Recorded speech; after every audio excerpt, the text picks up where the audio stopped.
Balapan Australia seperti aib buat Fabio Quartararo. Tampil menjanjikan dari pole position, motornya nampak malu-malu dan memilih mundur bahkan hingga 10 posisi. Sebuah balapan yang pastinya membuat siapapun bertanya-tanya, kenapa performa motornya seburuk itu? Dan di sisi lain, ada Honda yang konsisten banget lewat Luca Marini. Malahan, seolah Luca Marini ngajarin teman-temannya gimana menaklukkan Honda kini. Dan juga ada Pol Espargaro yang membongkar kenapa Acosta melempem banget di setiap balapan. Kasihan juga ya. Seperti apa lengkapnya, kita bahas.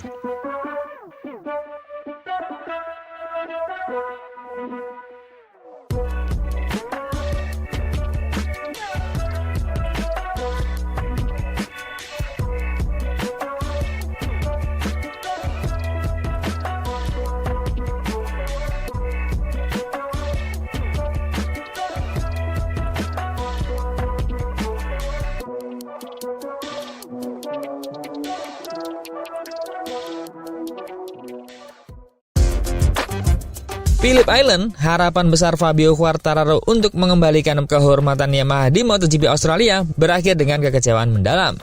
Memulai balapan dari posisi pole position, sang juara dunia 2021 itu justru terpuruk ke posisi 11 saat finish. Sementara itu rekan setimnya di Yamaha, Alex Rins, tampil jauh lebih baik dengan menembus posisi 7. Sebuah hasil yang membuat Quartararo merasa terpukul dan malu di hadapan publik MotoGP. Balapan utama di Phillip Island sejatinya dimulai dengan optimisme bagi Quartararo. Catatan waktunya di sesi pemanasan cukup menjanjikan. Dia menempati posisi keempat dan performa Yamaha M1 tampak kompetitif di awal hari. Namun begitu balapan dimulai, kenyataan berkata lain. Motor M1 miliknya sulit dikendalikan, terutama ketika menghadapi hembusan angin yang kencang dan tikungan cepat khas Phillip Island.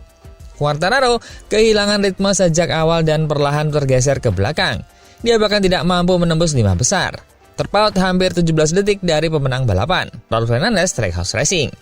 Kondisi itu menjadi lebih menyakitkan ketika rekan setimnya Alex Rins mampu menampilkan balapan yang solid dan finish 4 posisi lebih tinggi di urutan ke-7 dengan motor yang sama. Sungguh aneh, saya tidak menyangka akan seperti ini. Saya pikir kecepatan saya bagus, ujar Quartararo usai balapan dengan nada kecewa. Saya tidak tahu mengapa rasanya berbeda. Saya tidak punya kecepatan untuk berada di depan di lap manapun. Saya benar-benar tidak tahu apa yang terjadi hari ini. Beberapa kali Quartararo terlihat berjuang keras mengendalikan motornya. Bahkan menjelang akhir balapan, 27 lap itu, dia disalip oleh Pecco Bagnaia tanpa perlawanan berarti. Awalnya, saya pikir angin yang menjadi penyebab, karena hari ini jauh lebih kencang. Saya hampir tidak bisa menghentikan motor dan tidak bisa menambah kecepatan.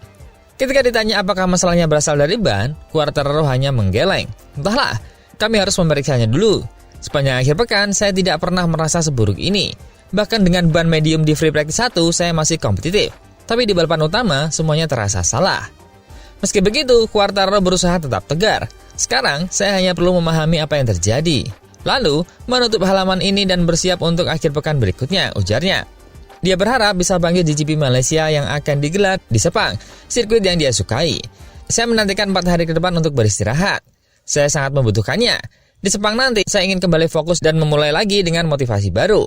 Dengan hasil di Australia, Fabio Quartararo kini menempati posisi ke-9 klasemen sementara, menjadi pembalap Prancis terbaik meski masih di bawah rookie sensasional Fermin Aldeguer dan hanya unggul tipis dari Raul Fernandez, sang pemenang di Phillip Island. Namun di balik angka itu, jelas ada perasaan malu dan frustasi. Bagi Quartararo, bukan hanya kekalahan dari rival yang menyakitkan, tapi juga kenyataan bahwa rekan setimnya sendiri yang justru menunjukkan jalan keluar bagi Yamaha. Berita kedua, ada Luca Marini nih yang ajari teman-temannya bagaimana konsisten pakai RC213W. Wah. Phillip Island dalam akhir pekan yang penuh ujian bagi tim Honda, satu nama tampil menonjol di tengah keterpurukan pabrikan Jepang tersebut. Luca Marini, pembalap tim pabrikan Honda, memperlihatkan performa yang mengesankan dan menjadi satu-satunya harapan bagi tim dengan hasil solid di Grand Prix Australia. Dia berhasil finish di posisi ke-6, sekaligus menunjukkan bahwa motor Honda RC213W masih bisa bersaing asal dikendalikan dengan cara yang tepat. Dari 4 pembalap Honda yang turun di Phillip Island, hanya Marini yang mampu menyelamatkan muka tim. Sementara Johan Zarco dan Joan Mir sama-sama gagal finish akibat terjatuh, dan Somkia Chantra tercecer hingga lebih dari 50 detik di belakang Lorenzo Savadori Aprilia. Marini justru tampil stabil dan tangguh. Berbekal start dari posisi 9, pembalap Italia berusia 28 tahun itu menjalani balapan yang rapi dan efisien. Dia memanfaatkan situasi yang cerdas. Mengambil keuntungan dari menurunnya performa Fabio Quartararo, menyalip balhawan KTM Pol Espargaro dalam pertarungan ketat dan melampaui Fermin Aldiger, sang pemenang GP Indonesia. Hasilnya, posisi ke-6 diraih dengan cara meyakinkan, menjadi hasil terbaik Honda di Australia. Marini mengakui bahwa balapan tersebut bukan tanpa kesulitan, namun dia melihat sisi positif di balik perjuangannya. Akhir pekan ini sulit bagi saya, tapi dibandingkan dengan rekan-rekan setim, saya menjalani balapan dengan sangat kompetitif dan mampu membuat sejumlah poin penting. Lebih dari sekedar finish di depan, Marini kini punya ambisi besar, menjadi pembalap Honda terbaik di akhir musim. Masih ada beberapa balapan lagi, dan tujuannya jelas, saya ingin menyalip Zarco di akhir tahun. Kami sedang membangun momentum yang bagus, dan saya sangat termotivasi untuk membawanya ke Malaysia.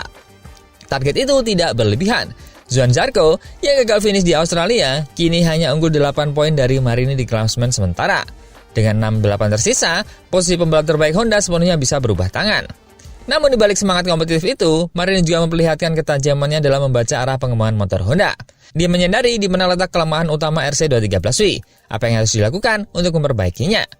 Sangat sulit di Phillip Island karena motornya kurang stabil saat masuk tikungan cepat. Saya pikir solusinya terletak pada sisi aerodinamika. Menurut Marini, peningkatan performa Honda bukan lagi soal tenaga mesin semata, melainkan tentang keseimbangan dan efisiensi aliran udara pada firing. Kami perlu menemukan sesuatu yang lebih dengan opsi aerodinamika yang ada. Itu akan sangat membantu, terutama di trek-trek cepat seperti saat ini. Sayangnya, perubahan besar dalam paket aerodinamika tampaknya baru akan datang pada musim 2026. Untuk sementara, Marini harus terus mengoptimalkan yang ada. Dan sejauh ini, dia membuktikan bahwa dengan pendekatan yang tepat, RC213V masih bisa kompetitif.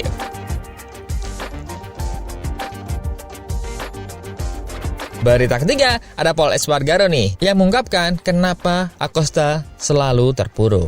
Wah, talenta besar, motornya melempem. Kasian juga ya. Penampilan Pol Espargaro di MotoGP Phillip Island memberikan gambaran jelas mengapa Pedro Acosta dan pembalap KTM lainnya masih kesulitan menembus kemenangan musim ini. Pembalap asal Catalonia itu tampil sebagai pengganti Maverick Vinales di Red Bull KTM Test 3 dan menunjukkan performa yang solid pada awal balapan. Namun, seperti halnya Acosta, dia juga akhirnya terjebak dalam masalah yang sama dengan degradasi ban belakang yang terlalu cepat. Espargaro memulai balapan dari posisi ke-8 dan sempat naik ke urutan ke-7. Ritme balapnya cukup kompetitif di paruh awal, bahkan sempat menempel ketat Alex Marquez dan merasa mampu menyalipnya. Saya memacu motor cukup agresif di awal dan mencoba melakukan manuver, tapi kemudian saya memilih lebih hati-hati agar tidak berlebihan. Namun, keseimbangan itu tidak bertahan lama. Memasuki pertengahan lomba, Espargaro mulai merasakan gejala yang sama seperti dialami oleh Pedro Acosta dalam beberapa seri terakhir. Ban belakang kehilangan daya cengkram jauh lebih cepat dari yang seharusnya. Entah bagaimana, ban belakang kami rusak lebih awal dari pembalap lain. Rasanya seperti ban saya kempes. Anehnya, semua pembalap KTM mengalami hal serupa. Bagi saya, degradasi mulai terasa sekitar 7 atau 8 lap sebelum finish. Akibatnya, pembalap berusia 34 tahun itu tak mampu mempertahankan posisinya dan harus puas finish di urutan 10. Dia menyebutkan pengalaman ini sebagai pelajaran penting bagi KTM untuk memahami karakter motor dan ban di lintasan dengan permukaan abrasif seperti Phillip Island. Saya kehilangan banyak posisi di akhir, tapi ini pengalaman berharga bagi pabrikan. Kami harus tahu mengapa ini terjadi begitu cepat dan segera mengambil langkah perbaikan. Fenomena ini sekaligus menjelaskan tantangan besar yang dihadapi oleh Pedro Acosta. Pembalap muda Spanyol itu kerap menunjukkan kecepatan luar biasa di awal lomba, namun ritmenya menurun tajam pada lap-lap terakhir. Pola ini terlihat berulang pada KTM RC16 yang memiliki daya dorong kuat dan traksi yang baik di fase awal, tapi belum mampu menjaga kestabilan ban belakang dengan jarak penuh 27 lap. Masalah utama tampak terletak pada cara distribusi tenaga dan traksi KTM yang masih terlalu agresif terhadap ban Michelin. Meskipun memberikan akselerasi eksplosif, torsi berlebihan di roda belakang membuat ban belakang cepat aus, terutama di sirkuit berkarakter seperti Phillip Island. Ketika daya cengkramnya menurun, pembalap kehilangan kecepatan keluar tikungan dan terpaksa bertahan, seperti yang dialami oleh Acosta. Saya mengerti perasaan Pedro Acosta, ini sangat membuat frustasi. Kami semua mengalami degradasi ban yang sama, dan rasanya seperti bertahan hidup di lap-lap terakhir. Meskipun begitu, Espargaro tetap memuji performa KTM yang semakin kompetitif di awal balapan dan optimis pabrikan Austria itu akan segera menemukan solusi menjelang seri Malaysia. Dia juga menyatakan harapan agar Maverick Vinales segera pulih dan bisa kembali menunggangi motor Test 3. Harus ada pembalap yang memaksimalkan potensi motor ini, dan Maverick punya kecepatan yang luar biasa. Saya menantikannya kembali di atas motor ini. Menariknya, meski hanya tampil sebagai pembalap pengganti, Pol Espargaro kini mengumpulkan 23 poin kejuaraan. Jumlah yang cukup untuk menempatkannya tepat di belakang juara dunia bertahan Jorge Martin di klasemen sementara. Kesimpulannya, performa Pedro Acosta yang belum juga membuahkan kemenangan bukan semata karena kurangnya kemampuan, tapi lebih kepada persoalan teknis yang masih menghantui seluruh jajaran KTM, pengelolaan daya dan degradasi ban belakang. Selama masalah ini belum terpecahkan, kecepatan eksplosif KTM di awal lomba akan terus dikompromikan oleh kelelahan ban di akhir balapan, membuat kemenangan masih terasa jauh bagi sang bintang muda Spanyol.